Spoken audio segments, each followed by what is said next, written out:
So, all of us in ministry and leading churches do various events to build community and invite new people into our church.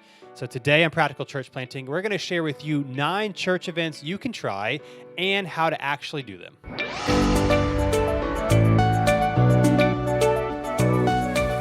Welcome to Practical Church Planting. My name is Brian Androzina. With me today is Dylan Dodson. And today we're going to be giving you 9 events that you can try at your church.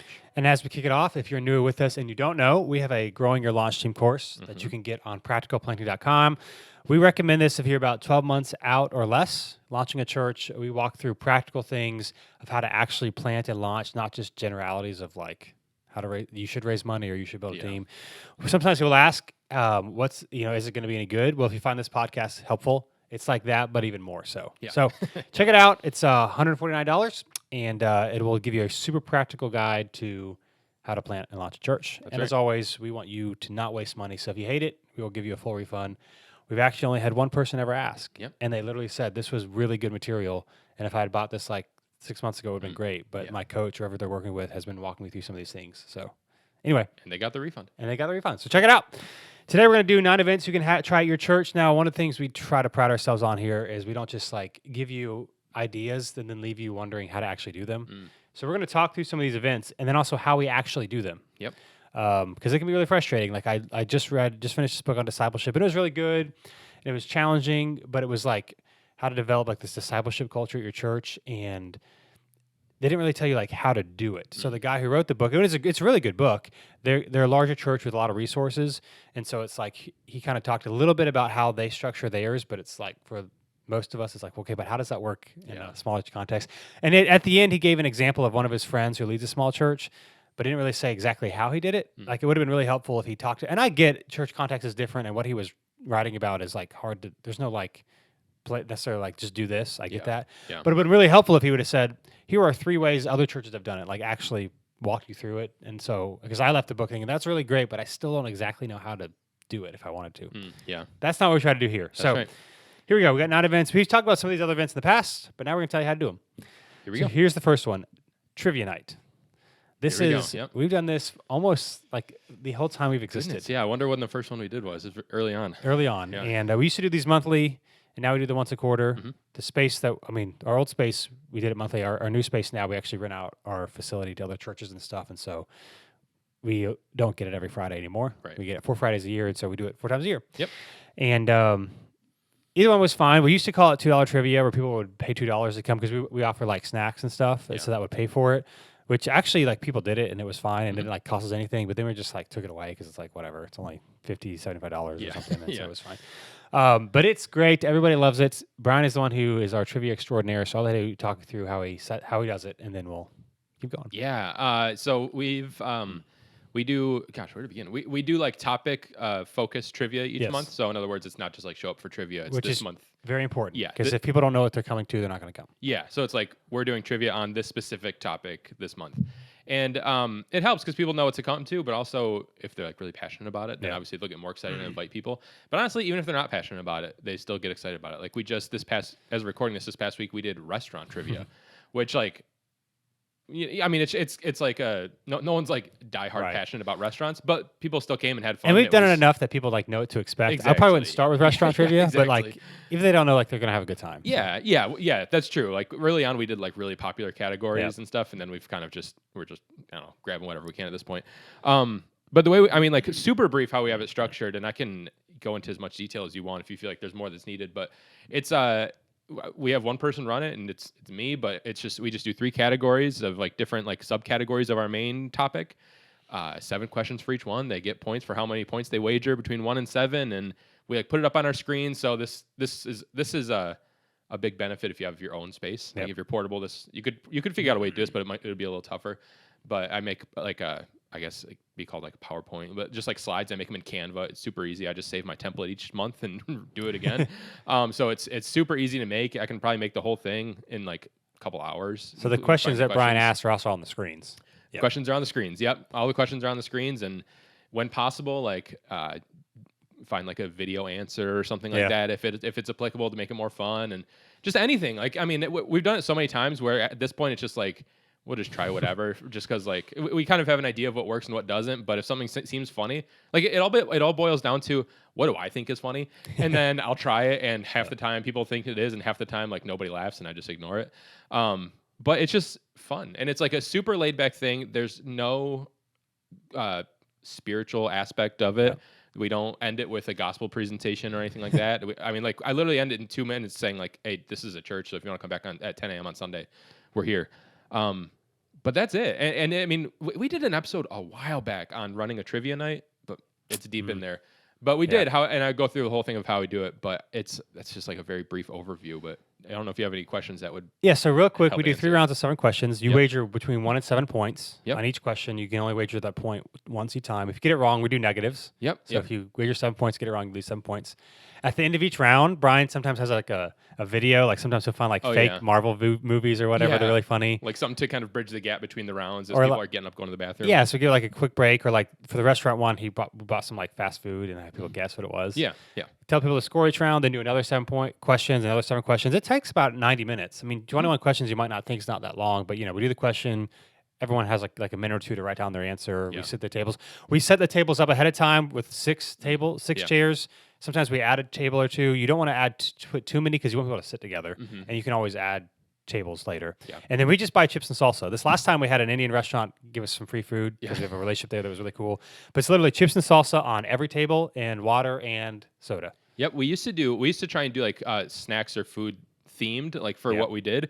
And it was cool, but it was a huge headache to plan because then we'd also have to get people to serve it if it was like real food. But we were just like, no one's coming for dinner to this. Right. And so what if we just did chips and salsa, and we've just done that every time, and it's been perfectly fine. It's way cheaper and way easier to plan. We start at 7 o'clock, which means at 7 o'clock we put a 15-minute timer on. So people see, then at 7:15 it starts because people kind of trickle in, and it's just laid back fun. Yeah. So. It's like it's an easy event to put on once you do it a few times. First time is stressful, but like once you get in the hang of it, it's easy and it's fun. Like it's just not one of those things that people really expect a church to do. And so when they hear it, whether they come or not, it's at least intriguing enough that it sticks out in their mind. And the only other thing I say is because I'm asked this, especially early on, I was asked this all the time by people that were here, and I've been asked this by people outside of the church of like, do you do Bible trivia? Because that just seems like the go-to for a church. And my definitive answer is I will never ever do Bible trivia, ever, no matter how many people ask for it. And the reason for that is I don't think anything can come of it other than making people feel bad about their Bible knowledge. Like it'd be different if we were doing this like at a seminary or something where it's just assumed everyone has this, some sort of background in it. But I want people to come that aren't diehard church people. I want people to invite their friends, but also like part of the fun of it is making fun of people, like making fun of people from the stage and like bad answers and stuff. Yeah. But you're not going to do that if someone like guesses a Bible question wrong, But like if you're talking about TV shows, then it doesn't matter because no one's really tied to whatever you're guessing. And so it makes it a lot of fun when you can kind of like as the host kind of throw shots at people, and then they also throw shots back. If there's been multiple times where I had an answer wrong on the screen and they proved me wrong, but when you start getting to like a kind of a more serious topic, then that kind of takes that out. And I don't know. I don't think there's really much good that comes of it other than people walking away feeling bad that they didn't know some of the answers. Yep. So that's trivia night. We do have an episode somewhere in the archives. It's deep. You can Google it or look it up, and it'll show up. Yep. But we do it once a quarter. You could do it more frequently. Always pick a topic, and it goes well. It does. Yep. Number 2, an after-church cookout. So this works easier if you're at one service. Still works if you're at 2 services. Just most people that go, they're only going to stay if they go to the second service. But particularly if you're a smaller church, it's like super quick, super easy. It's not like something else you have to invite people to. They're already there, so the likelihood of them staying is pretty large. So we've done this a number of times. You can get like a grill or a charcoal grill or whatever, and you can do like hamburgers and hot dogs. We've done both. We've done just hot dogs because they're really quick in the past. Yeah. And it's like hamburgers and hot dogs or whatever, chips and drinks. Yep. And just set up some tables, and it's really easy. What we typically do when we've done it is had some people start setting it up like towards the end of service. Yeah. So it's not like waiting forever. Maybe start grilling the hot dogs. Not that everything has to be ready the time the service is done, but like the chairs are out, the tables are out, all the food is like ready to go, and then you might take like 10 or 15 more minutes, but people are not like standing around waiting. But this is an easy thing to do. You tell people the next couple of weeks leading up, hey, after church, we're doing this thing. You get cheap food so that, you don't exactly know who to expect. But we found I don't. It's really hard to guess. Probably 50%, 75%, somewhere in that range will sure. stay. I mean, a Yeah. lot of people will stay because it's like they're already there. And so out of church cookouts work really well. Multiple services is fine, but particularly if you're at one service, we found that they are a really easy thing that people like. Yeah, and it's a real easy thing. And another kind of like variation that we've done is just, I mean, really, it's like any kind of lunch after church that they don't have to drive to. So like we've done nachos in the lobby before when it was I think it was too hot to do anything outside, so we did it in there. And it's just like everyone has to walk past it. So a bunch of people stayed, and it was great. Like people stayed way longer than we expected. Or we've done cookouts outside and when weather permitting and things. But any sort of like way you can get people to stay after church to talk and hang out with each other is a huge win because and we've done other things which we may get to, but like if you have to leave to go to a separate location, that's good sometimes, but you're definitely going to lose people. If they don't have to do anything, especially if they have kids, they can just grab their kids and just go and get lunch right there. Then it's just, I don't know, it's super easy thing to plan. It's a win for everybody. Pro tip: do not ask people to bring things. The No potluck thing potlucks. will just people will be late. They won't show up. They'll be trying to play. It's just like. I get it because you're trying to save money or whatever. Like we just found like it doesn't work. You might if you want people to bring like dessert or whatever, I would like specifically ask just a handful of people that you know are going to be there, and it's not going to be a big thing. But we wouldn't, because we've done this a bunch of different ways. We wouldn't. I would not do like sign up and like, hey, we need this. Like you just spend the money because people again they'll forget, they'll show up late, they'll be. You can't necessarily set it up where you want to set it up if they're on time, and so we would just say, don't do the potluck thing. I mean, you can do a potluck thing separately if you want. Like its own thing, right? I wouldn't recommend it. I'll never forget when we tried to do one. We were still in our townhome before we publicly launched. We did a potluck one Sunday, and everybody, and by everyone I mean everyone, was like at least 30 minutes late. So like the little service thing we were gonna do like was a complete fail. I was like, never again am I doing a full potluck style. So this is what we've learned. Yeah, and I think it's a good point. Like if you really want to do a potluck, then like that. Don't have it like tied to church service. Like have it be its own thing, and if people are late, it's not really a big deal. It's not causing anyone a headache. But something like this, and I also think it's good to just like have periodic things where you're not asking someone else to like it's just the church serving the people, and it's not the people also contributing to it. Like each one has their own place, but I think sometimes just the church doing something on their own is really helpful. And honestly, like we make no we don't try and tell anyone that it's something, how do I put this, like better than it is. Like it's hot dogs. Like, and we're not like stay for this great cookout or whatever, but it's like it's stay to hang out with people, and if you're hungry, there's food. It really is what it is. And so like if you want to do something that was like a more fancy dinner or lunch or whatever, that's a separate thing. But for something like this, it's like we want it to look nice. Like we don't want it to look like we don't want people to feel like grossed out eating it or something like that, or make it look like we didn't care about it.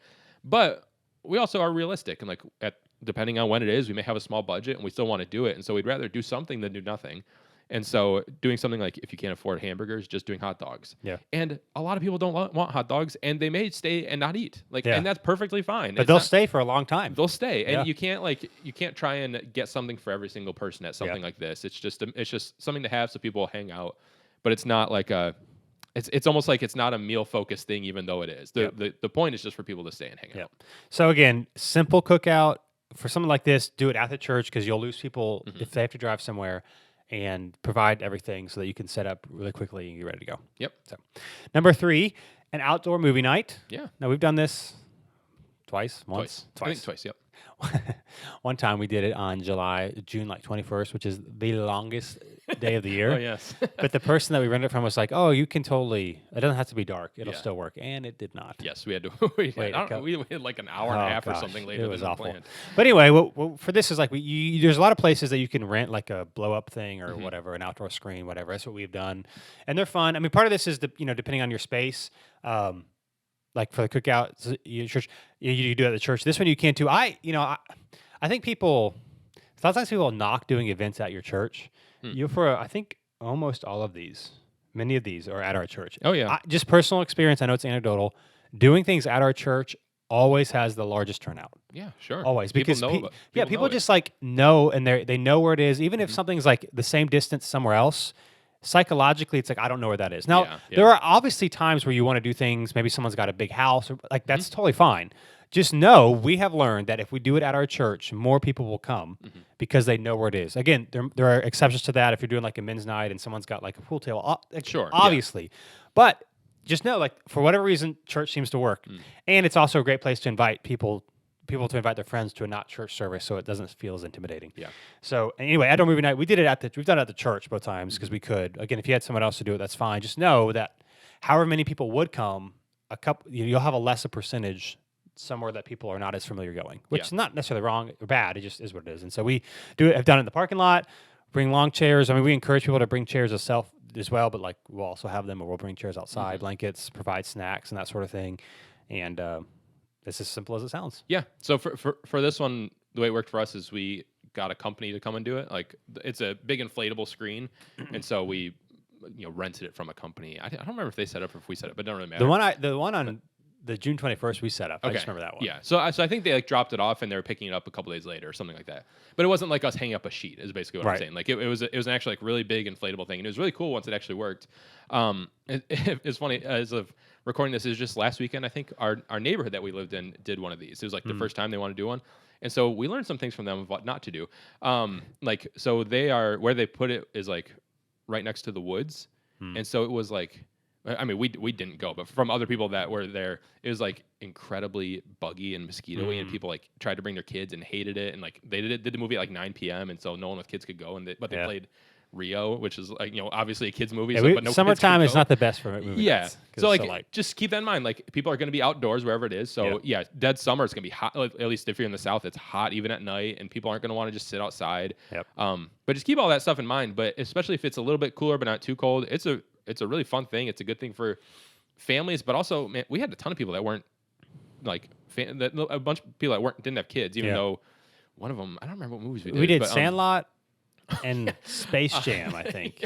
Also, pre-screen your movies. We forgot. None of us had seen Sandlot since we were kids, apparently, and we were watching it. We're like, oh man, it was fine because I think everyone forgot. Yes, so there's some curse words, not the end of the world, but there was like either they go to the swimming pool and they're like checking out this girl. Yeah, it's like, ooh. It was. I mean, it was the movie that like everyone knows it, so it wasn't as bad. But yeah, it was. Forgot. Yeah, in retrospect. But like when we did Space Jam, like obviously it's a kids movie, but there's enough nostalgia behind it that there's a bunch of people that didn't have kids that came just to hang out. And we just did. I think we did just chips and drinks or chips and pop or something like that. And we might have even sold them. I think one time, we bought candy for like $1. Yeah. But either way, like that we probably wouldn't do that now because we could afford candy. Yeah. But it's a fun little outdoor thing to do if you have the space to do it. Yep. I mean, you could do indoor. That's just not as fun. It's not as like it's like whatever. So outdoor. Preferably not in the summer because it's hot and it gets light a long time. Yeah, it's hard to see. We've done, and we'll get to how we did it when we get to one of our other ones. But we've done indoor movies like to go alongside other events, which works fine. Yeah. But to just come and like sit in an auditorium just to watch a movie up on the screen, nobody really wants to do that. So that can go along with something else. But I wouldn't plan a movie night inside. Yep. That was number 3. Number 4, Fantasy Football League. Now this is obviously not something you do for everybody, but we've done it as a small thing. So we've got a league at New City. This is our 6th year. Man, crazy. Well, yeah, that makes sense. Even 6 before. years as a church. And I do it every year. I set up. It's 12 guys. I mean, you can do whatever you want. I do just guys only because it just creates the space for guys to connect. Because typically, guys have a hard time. Like, hey, let's just go out and hang out. Like we try to even thinking through like men's events. Like there has to be something to do. It can't just be get together because guys just won't do that. Yeah. And so for the Fantasy Football League that I run for us, it's guys only just because I want to create a space where guys will hang out together. And it's 12 people. It's not like that. I mean, nobody like in terms of like feeling excluded. I guess when you start it, depending on the size of your church, that could happen, but it's just a thing that we do. And it's 12 people every year. We always have some turnover because some people move. Yep. And then I just go around and invite some new guys. And we make people pay $50 because if you don't pay any money, it's like people stop caring. This is how we do it. We do whatever you want. What is just personal experience. Yeah. So it's $50. We do an in-person draft that like you have to attend, so that like helps everyone hang out and get to know each other. And then we the first and second place, get some money or whatever because they win. We also have a trophy that's like, if you're watching this, I don't know, 18 inches tall or whatever. Yeah. And it has your name engraved on it. So it's like the Stanley Cup. Every year a name gets added That's to right, it. And if you win, you get the trophy for a year. And if you come in last place, so we have a loser punishment. You have to wear a white T-shirt that says "I lost fantasy football" or "fantasy football loser" or something like that in January to New City on a Sunday. Yep. And it's just a fun thing. The guys will talk during the year who's playing who, trades or whatever. Obviously, this isn't like a church-wide thing, but if you're in the football or you have a leader who is, letting someone organizing it, making it the league. I mean, it's a New City league. Obviously, we've got a lot more guys that would probably be interested in playing it that actually do play it. Sure, but if people don't really care. I don't think anyone's been offended. And plus, a lot of times people are already in a bunch of leagues anyway, so they'll say no because I'm already in it, already in one. But that's just a fun thing. It keeps it in the church. And so I would encourage you, if you set something like this up, to invite people that go to your church, not like your friends or even someone that you might want to come to the church. I mean, you could do that. It's just going to be like people don't know them and they don't know them. So I'd recommend if you do something like this in your league, making sure it's people who go to your church. If people have moved, you have to be willing to be like, sorry. Or if people like stop coming, you have to be willing to be like, sorry. I mean, your context, obviously be wise and don't be a jerk. But like for us, it's like, you have to be here. So one of the guys last year was like really sad. He's like, well, I can't play. And he was like, if I win, you can just keep the trophy because I don't want to ship it back. And I was like, you can take it, but you do have to ship the trophy back. He didn't end up winning, so it was fine. But I would keep it to people who actually go to the church so that can actually be something that the guys talk about. Yeah, there's a handful of times where like not necessarily meeting anyone for the first time because we're a small enough church that you meet most people, but the first time really hanging out with anyone was at one of the drafts, and obviously relationships have formed from there. But especially as you grow, and I don't mean grow as in like a mega church, but just as you're kind of around for a while, there's just times where people come in and you realize they've been coming for a while and you've met them in passing, but haven't really had a chance to talk to them very much. But in a more like intimate setting where there's only a small handful of guys and everyone's doing the same thing and sharing food and you're there for, however long it is, a couple hours and you're forced to talk to everybody. I mean, you want to obviously, but there's nothing else going on. And so there's been a bunch of times where I can think back and like I knew of this person before or knew of them kind of in passing, but never really had a conversation with them until the draft. And I say that being someone who like I play every year. And I keep up with it because I don't want to be a jerk and because it's fun. But like I'm not a huge like fantasy football person. Like this is the only draft I'll do, and it's just for fun. And it's mostly just to hang out with the other guys. But there's been a lot of relationships that have kind of started and formed that way here at the church. And so I think it's really helpful, especially for guys to start some of those newer relationships. And it's really, depending on, when people start coming, it's a great way if there's some new people that come to invite them in, so we've got a couple of guys that are joining this year that are within the last 6 to 9 months. Yeah. And so it's an easy way to meet people. So I would typically tell people, you don't have to do money. If you do, let them know. And also like I try to ask people that like have some knowledge of it because it's not as fun if someone who doesn't know what's going on because they're not going to talk about it with anyone else. They're just going to like set their lineup and like not know anything. Right. So that does take away from a little bit. So yes. They don't have to be a lot, but just be willing to know what's happening. Yeah, well. That was number 4. Number 5, chili cook-off. We did this last year, and we have it on the calendar again. We do. So we did it in October. And this was fun. So this was on a Saturday, so it was not on a Sunday. And if you do it on a Sunday, I just wouldn't do this after church because, again, potluck, people come late, hard to set up. It's just not going to... And, like, it has to stay hot, so you have to find a place to plug them in and all that stuff. So wouldn't recommend. We did it on a Saturday at the church in the back parking lot, so it was fine. And we had a good turnout. We had, 10, 12 people, 8 people bring chili. Oh, I don't know how many. Attending. Yeah, and something like that. Yeah, we had people come. I think we even had some people who weren't part of New City because we, do some Facebook posts for the event or whatever, a boost or whatever. And so we had some non-New City people come and like it went really well. I didn't know how it was going to go. I didn't know how many people were going to show up, but like it was a good time. Yep.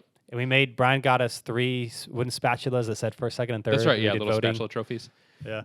Yeah, it's fun and everyone gets to vote on their favorite one. And it's like another one of those events where people get some people get crazy about it, but like most people care about food, like not like to an extreme degree, but care enough about it that they're like, everyone thinks their opinion is right. So like if they can cast judgment on others, then it's a win.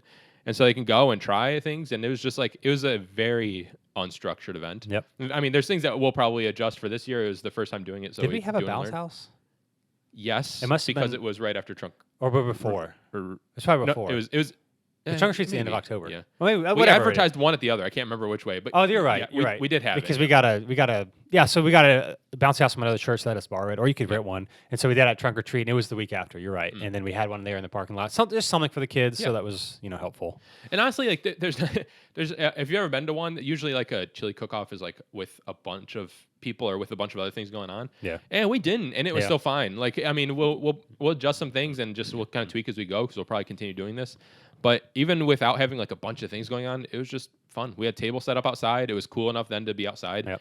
And people could try them, and people got, people have their like strong opinions. So then people would get in like, not real arguments, obviously, but like, debates about which one was best. And it was just like one of those kind of silly things that it was fun to do. Yeah. And I think one thing to note for this and for all these events is you do want to make sure that you set up ahead of time so you look like you're prepared. Yeah. So for like trivia, we move all the chairs, we put tables out with salsa and tablecloths, whatever, Mhm. like there. For this thing, we had the table set up near however we plugged them in. I don't remember how exactly we did it. We had tables and chairs already set up in the parking lot for people to sit at. Yep. So it's like when they're coming, there might be a few things to do, but like you're ready for them. So just make sure you're ready for people. And a little tip for chili cook-off: this is ideally outside, because if you have carpet, you're going to regret it, because Yep. it's just most of the things are in little cups and there's kids around, things get dropped, and so this is a messier event. So if you can have it outside, it'd be a lot easier. Yep, chili cook-off. Number, what was that? 1, 2, 3, 4, 5. Number 6, bingo night.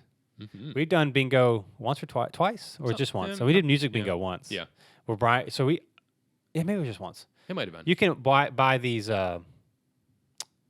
bingo cards, Bingo and sets. a little black, little thing that you spin. Yeah, and with the all the cards. balls in it, the numbers. And you could just do bingo. Yeah. And then for our Christmas Serve Team Christmas party last year, we did music bingo. So we had someone come in and like played. We had to have done this twice because we used their set, the music person set for that, and we bought our own. Yeah, So- I mean, we bought our own for the Yeah. one time. I don't know if we've used it more than once, but So a bingo set is super cheap to yeah, buy. I mean, I'm it's saying like you could 20 do bucks or bingo something. yourself. Then Oh, we yeah. also had someone. This is a little bit different. Do music bingo. So they came in and they played like songs, and like you would mark on your card if you had that song. Of course, you had to know what the song was, and it was like by the decade, so that was kind of cool. Yeah.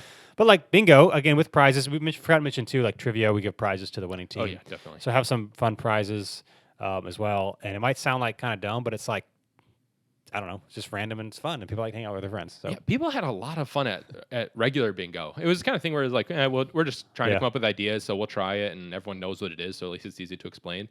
But I don't remember. I mean, I'm sure the turnout was fine, but people had a lot of fun at it, Yeah. and it wasn't just an older crowd. Like right. younger people came, and it was a lot more fun than I was expecting. So I think it's definitely something worth doing. And you can just go on Amazon and buy a bingo set. It's probably like $20 or $30, and Yep. it's like more. It was like 500 cards or something, like more cards than what we were using a while. And the whole set, and we've been able to let other people that do like bingo events borrow it, even though it costs like nothing. Who like do them like in their neighborhoods and stuff. We've loaned it out before, and it's a really easy thing to plan. Yeah, I think anything that's like a fun group game you could do. We've done Yeah. Bunko, which is like this dice game thing at the church, and that like 30 people came, Yeah. and so that was fun. But again, if you have your space, it's helpful. If not, you can do somewhere else. It's just know that it's not.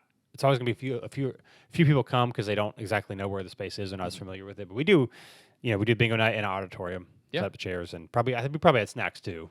Chips and salsa or something like that. Yeah. And like literally, it's just bingo with prizes. Yeah, I think the easiest events to do when you're doing like game related things are ones that you don't have to explain too much, like when you're advertising it.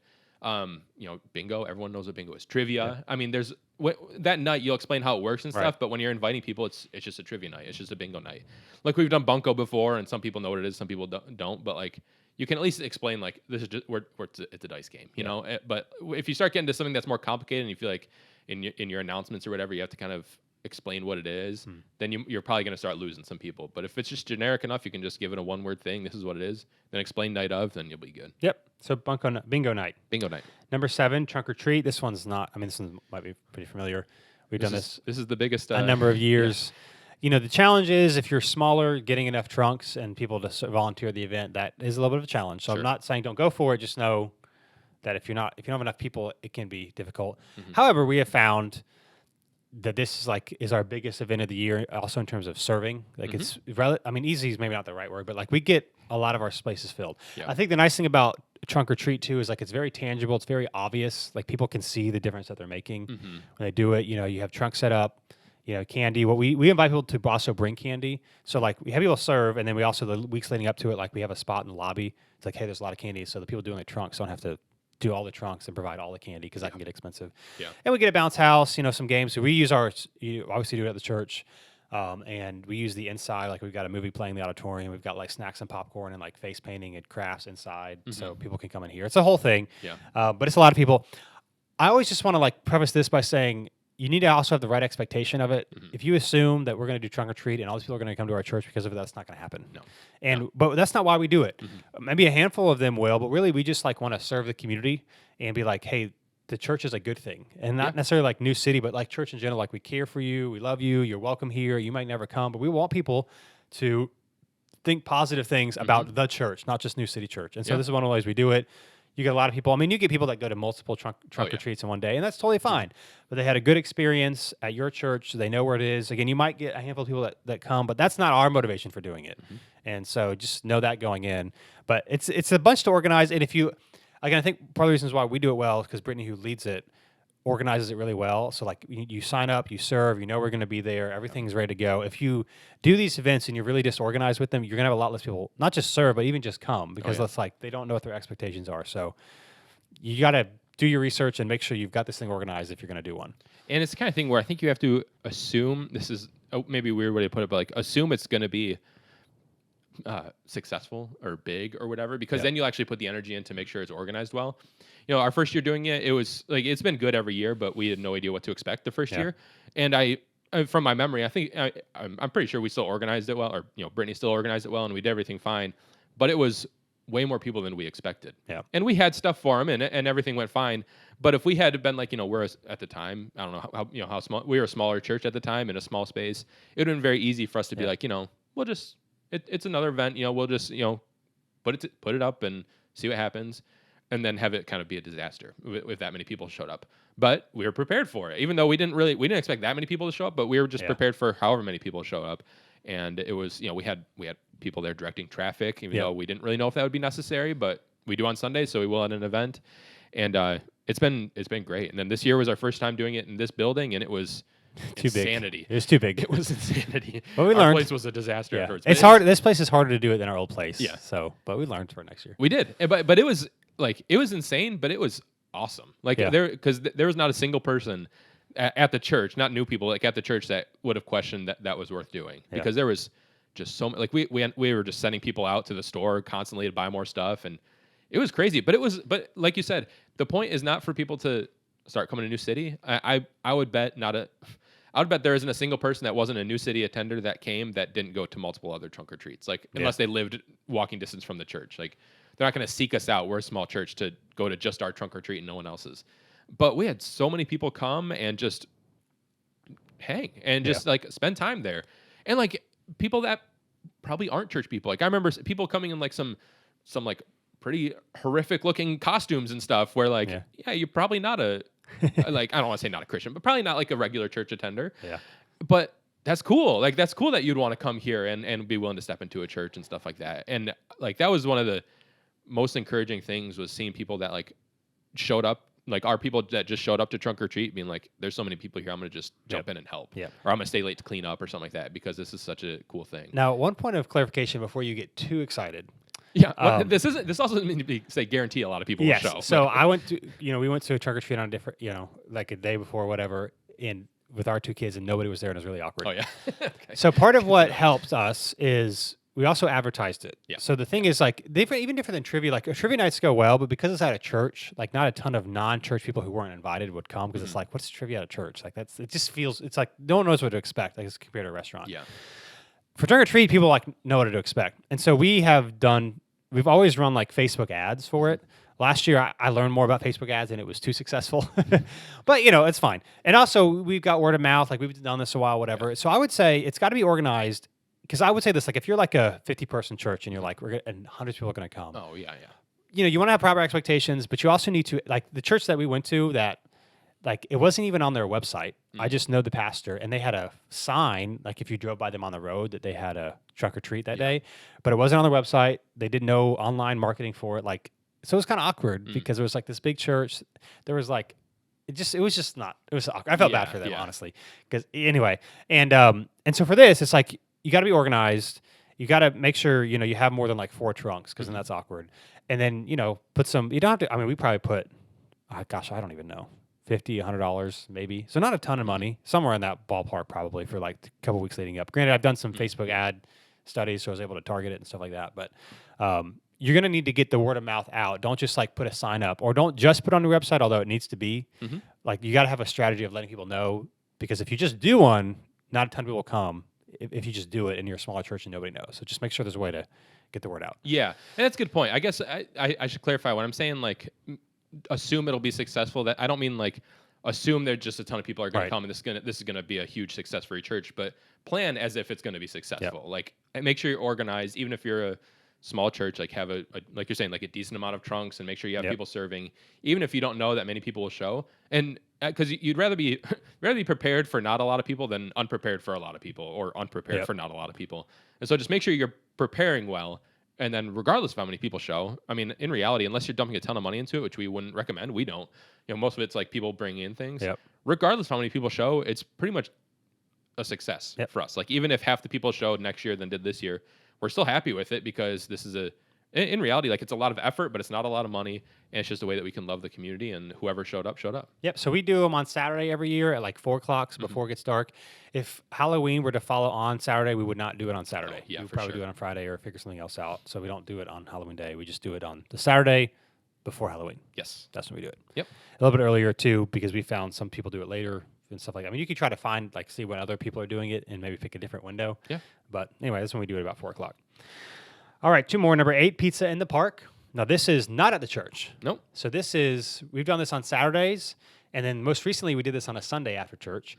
There's a park about 5 minutes from our space that's got a playground, it's got fields, it's got a shelter, and that's where we do it. And we order Domino's pizza or whoever you want to use, and this last time they were like 45 minutes late, so that was fun.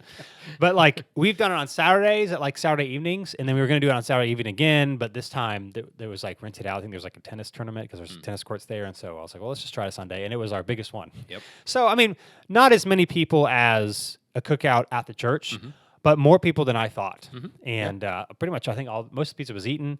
The fact that there was a playground there is really important for families. And so, like, if you do, we just call it pizza in the park.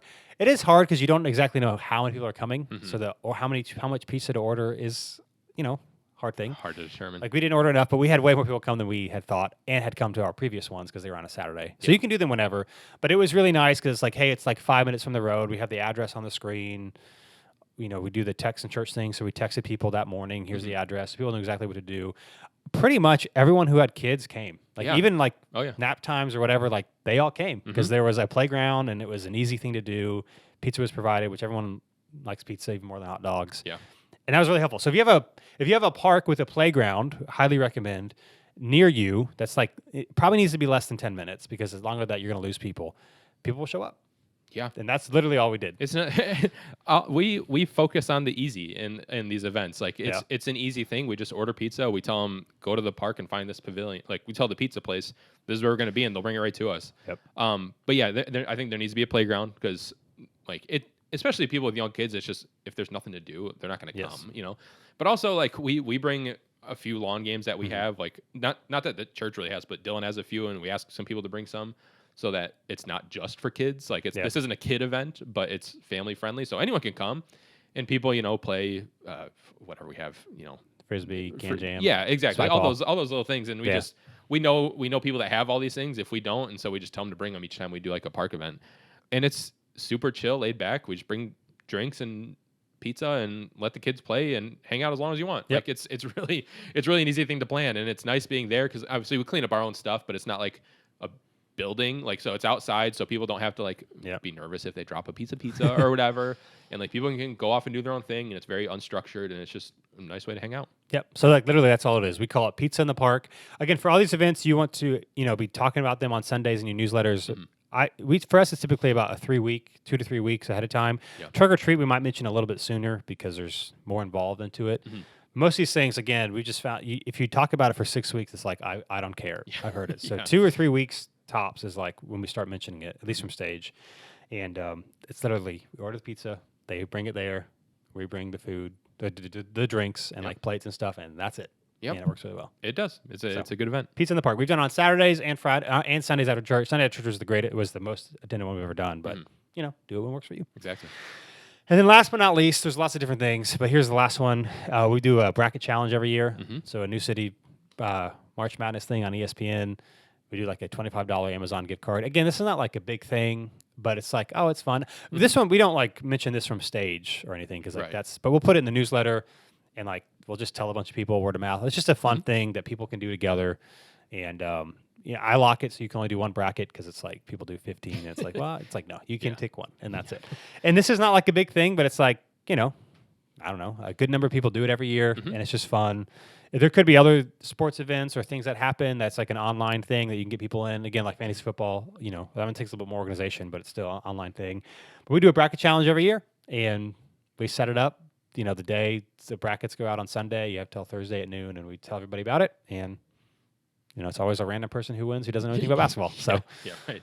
I mean, the good thing about a bracket is like anyone can do it, and especially if you live in an area where people care about sports more. Yeah. Like everyone's already doing a bracket somewhere, and so Right. why not just do another one? I mean, kind of like I remember last year or maybe it was the year before or whatever. Like my mother-in-law talking about who was winning, like because she was playing, and like she don't care about a $25 Amazon gift card. Yeah. But it's just for fun, and it's fun to track, and it's kind of like fantasy football where if you're in it, most likely if you've like started it, then you're gonna care about it, not because you really want the prize, but just because it's like a fun thing to talk about, and a fun thing to do. So it's a good way just to kind of bring people in who may not always attend an event, like a physical event, but still want to do something with the church, and it's just a way to kind of get people talking about something. Yep. So ours is the New City Bracket Challenge. People who don't go to New City, their friends can do it as well. Oh, yeah. It's not like the fantasy football thing.